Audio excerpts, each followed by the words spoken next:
This episode is brought to you by Progressive Insurance. You chose to hit play on this podcast today. Smart choice. Progressive loves to help people make smart choices. That's why they offer a tool called Auto Quote Explorer that allows you to compare your Progressive car insurance quote with rates from other companies.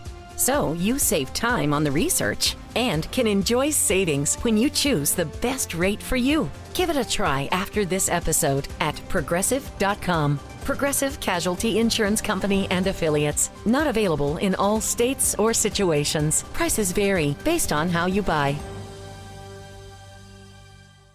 Extra value meals are back. For just $5, get a savory and sweet sausage, egg, and cheese McGriddles, plus hash browns and a coffee. Only at McDonald's. For limited time only. Prices and participation may vary. Prices may be higher in Hawaii, Alaska, and California, and for delivery. This is the story of the one. As a custodial supervisor at a high school, he knows that during cold and flu season, germs spread fast. It's why he partners with Grainger to stay fully stocked on the products and supplies he needs, from tissues to disinfectants to floor scrubbers. Also that he can help students, staff, and teachers stay healthy and focused. Call 1-800-GRAINGER, click Grainger.com, or just stop by. Grainger, for the ones who get it done. Hello, and welcome to Around the Political World with John Rothman. I am your host, John Rothman. If you're a fan of the show, make sure to hit the follow button on the Talk Right of Apple Podcasts, Spotify, or wherever you are listening at this very moment. When you hit follow, leave a review or share an episode with a friend. It helps other people discover the show, keeps us going. As I like to point out each and every day, it expands our base. Yesterday was a remarkable day in the history of American politics. When I was finished with the podcast yesterday, I watched the memorial and funeral of Dick Cheney, the former Vice President of the United States, attended by former presidents, former vice presidents, all the former living former vice presidents. But who was absent? Donald Trump and J.D. Vance. And there was a good reason, because Dick Cheney opposed Donald Trump. Dick Cheney was a Republican, and as Liz Cheney pointed out, he was inspired to get into politics by hearing John F. Kennedy speak. And yet, he became a Republican. Yes, a rhino Republican, as the derogatory term is applied. But Dick Cheney believed, as Liz Cheney pointed out in her eulogy for her father, in the Constitution, that the Constitution was more important than a political party. And so, Dick Cheney, unbelievably, endorsed Kamala Harris for President of the United States because he felt that Donald Trump was a danger to American democracy. Pure and simple. Yesterday, we saw an example of Washington as it used to be, where political opponents could come together to mourn the passing of a colleague, not necessarily someone they all agreed with, but somebody who had helped make policy and who had served the nation ably. Dick Cheney as White House Chief of Staff, as Secretary of Defense, as a member of the House of Representatives, as Vice President of the United States for 8 years. Well, Dick Cheney was all of that. His service in Congress as one of the leaders of the Republican Party was exemplary. Even if we didn't agree with him, we knew that he was able. So, what is the difference today?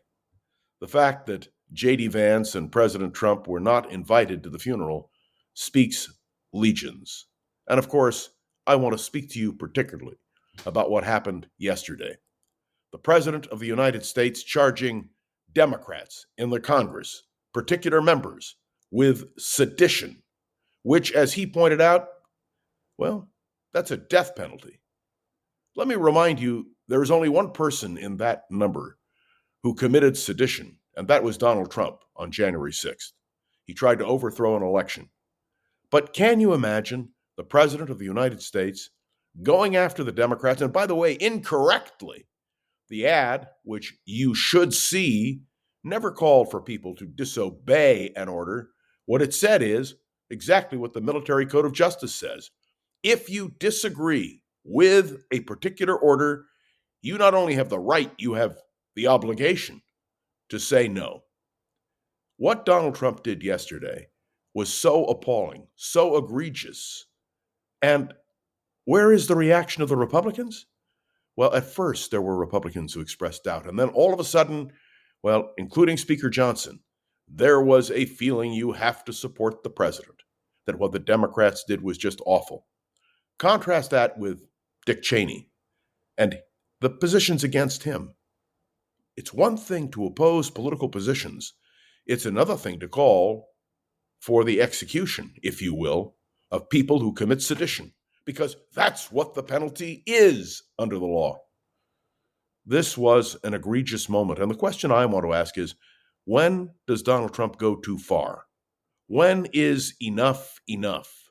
When do people of good conscience stand up and say no? And when do the Republicans, as a unified party, stand up and just say no? We will, in the coming week, celebrate Thanksgiving. We will celebrate America and what America means. And we are thankful for the system which exists. But Donald Trump is doing tremendous damage to that system. Even those of you who are listening to the sound of my voice, who support Donald Trump's policies, can you not see that what he did yesterday, accusing Democrats in Congress, the House and the Senate, of sedition over a video, is outrageous, egregious, horrific, and a slap at our very system? This is the point that I want to make. Clear, simple, precise. Donald Trump steps over the bounds every single day, and all of a sudden it becomes a blur. How do you respond? I'm going to tell you how. Vigorously, and pointing it out, and making sure that people understand. There was another story yesterday which absolutely shocked me. The idea that the Coast Guard was going to eliminate the swastika and the noose as symbols of hate. Divisive, perhaps, but, well, not symbols of hate. Well, of course, they had to sort of retreat from that. But make no mistake, that was a problem simply corrected by the Commander-in-Chief of the Armed Forces. Yes, Donald Trump is the Commander-in-Chief of the Coast Guard. He could have simply said, no, this policy will not stand. But did you hear anything from the White House? The answer is no. And then there's the question of James Comey. We know that the indictment against Comey was not done properly. It was never submitted properly to the grand jury. So what did Pam Bondi do yesterday in order to correct an egregious error? She submitted it to the grand jury. This is something so shocking to me. The abuse of presidential power. The idea that you can go after your enemies, that there is, in fact, an enemies list. This is something everyone needs to understand. It is a degradation of our constitutional system. And who is doing it? Why, Donald Trump, of course.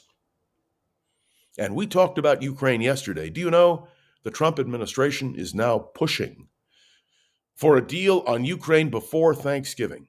Well, if I were Volodymyr Zelensky, I would just say no. Of course, the problem is the United States evidently is also threatening to cut off aid. That's right, to reduce the flow of aid. Now, the Europeans are reacting. They think this is appalling because they see themselves as being threatened. And my dear friends, what is the response that Ukraine will give to Donald Trump and the administration before Thanksgiving? I hope it is a resounding rejection of what they are pushing the Ukrainians to sign. A 28-point plan that would cause them to surrender land and to concede certain areas not even occupied by Russia to Russian control. It is, to me, astounding. And there should be an outcry that is heard from one end of this country to the other. Because what we have seen between the charge of sedition, the charge of against Comey, the whole question of the swastika and the noose, is an administration out of control. or perhaps in the control of Donald Trump? I have raised this question before, and I shall raise it again and again. Where are the Republicans? And the Cheney funeral, which we began with, was an example of what used to exist in Washington: conviviality, congeniality, the ability, as Ronald Reagan and Tip O'Neill used to do after they opposed each other, going down to the White House and striking a blow for liberty, having a drink together, socializing, eliminating demonization. What bothered me yesterday is that the President of the United States, aside from everything else, threatened the lives of members of Congress. I want to say it again. The President of the United States threatened the lives of members of Congress. What does that tell you? Okay, so they step back and say, well, he really didn't mean that. But of course, he did mean that.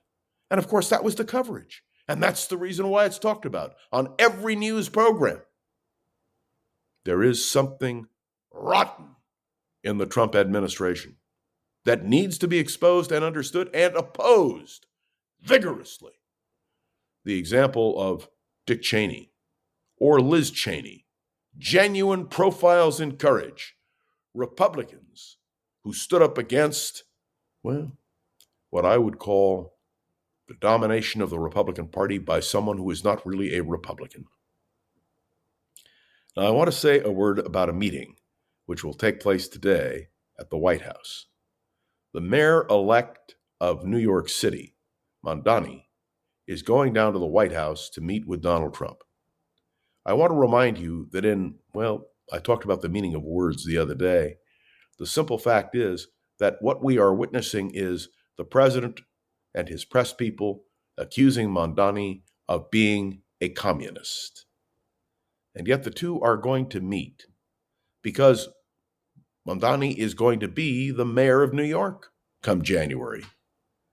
And so I am intrigued because how will Trump respond after blasting this guy, after accusing him of being a communist? Let me tell you, a democratic socialist is not a communist. I want to say it again. A democratic socialist is not a communist. And the simple fact is that whoever is mayor of New York, and by the way, I disagree with this mayor of New York on issues beyond explanation today, you have to deal with who's mayor of New York. And that's the simple reality.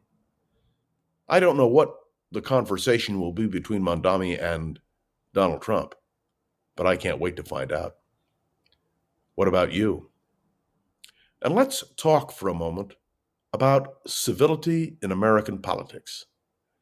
If, in fact, we believe in civility, if we believe that there have to be efforts to work together, we need to remember that when a president of the United States shows fear and frustration and anger through his words, well, it has an impact.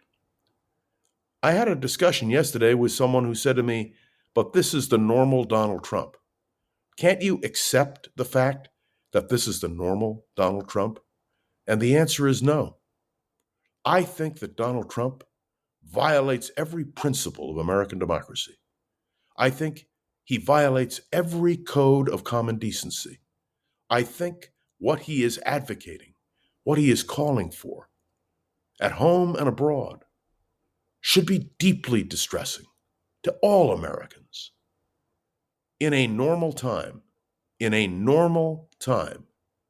Donald Trump would certainly not be acknowledged as a great leader.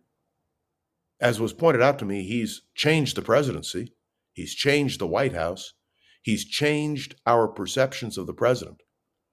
The days when Theodore Roosevelt's words that the White House, the president, had a bully pulpit to inspire America, to make America better, Those days with Donald Trump in the White House are clearly wrong. They're wrong for all of us. And I regret to say, what he is doing is not only wrong, he has dismissed the idea of an America in which I believe. On Thanksgiving, we will give thanks for all of the bounties of this great land, and we will remember the roots of America, good and bad. But the one thing that I will have to think about carefully is the future of our country. How will we proceed in the post-Trump era? But in the meantime, let's be clear. A swastika and a noose, they are symbols of evil. And the Coast Guard ought to come out and say so, and the White House ought to come out and say so. That every American, including James Comey, deserves their day in court. That people are innocent until proven guilty. And that if you're going to name opponents in the Congress and accuse them of sedition, you are, in fact, subverting the very essence of who we are as a nation. I want that message to be clear this weekend, because we'll be talking about this in the days to come, and I want my position to be perfectly clear, as crystal clear as it can be. These kinds of rhetorical flourishes, these kinds of direct attacks, should be unacceptable to all Americans. Thanks for tuning in to another episode of Around the Political World with John Rothman. I'd love to hear your thoughts on today's episode. You can write me a review on Apple Podcasts, drop a comment on YouTube or Spotify, and click any of the links to the show notes to connect with me in social media. Remember to share this episode with a friend or colleague so we can continue to grow and expand, which of course is our goal. I'll be back on Monday. Heaven only knows where the world will be. But let me point out, this show has been getting so much positive attention that we're excited to bring the advertising support to the show. This will help to create more opportunities for Around the Political World, and we're happy to share some of these views with you. And we hope you will share them with your friends and colleagues. This is John Rothman. Have a great weekend. I'll be back on Monday with more of Around the Political World with John Rothman. See you then.